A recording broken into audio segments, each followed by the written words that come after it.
వరదలతో నష్టపోయిన పంటలకు ప్రభుత్వం పరిహారంతో ఆదుకుంటుందన్నారు రాష్ట్ర కార్మిక ఉపాధి శాఖ మంత్రి వివేక్ వెంకటస్వామి. మంచిర్యాల జిల్లా కోటపల్లి మండలం అన్నారం గ్రామంలో ప్రాణహిత బ్యాక్ వాటర్తో పంటలు నీట మునిగాయి. రైతులు అధికారులతో కలిసి నీట మునిగిన పంటలను పరిశీలించారు మంత్రి. వర్షంలో సైతం పంటలను పరిశీలించి రైతులు ఆందోళన చెందవద్దని సూచించారు మంత్రి. పంటల నష్టంపై సర్వేతో సర్కారుకు నివేదిక పంపాలని ఆదేశించారు మంత్రి వివేక్ వెంకటస్వామి.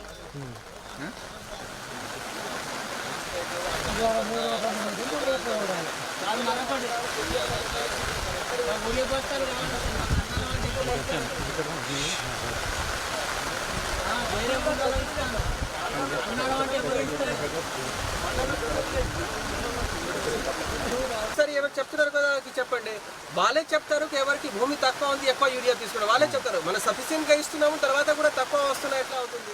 లాస్ట్ ఇయర్ కంటే ఎక్కువ ఇచ్చిన ఆగస్ట్ వరకు ఎంత ఇచ్చిండ్రు, అది సెప్టెంబర్ కనుక ఎప్పుడు తక్కువనే ఉంటుంది. చెప్పండి, ఎవరెవరికి రాలేదు వాళ్ళు తీసుకోండి.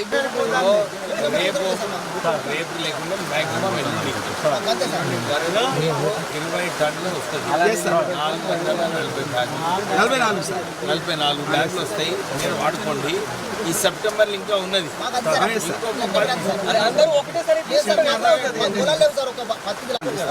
సరే ఇచ్చేస్తాము. దాని తర్వాత ఏమైనా అవసరం ఉంది 15 తారీఖు తర్వాత మళ్ళీ అడగండి.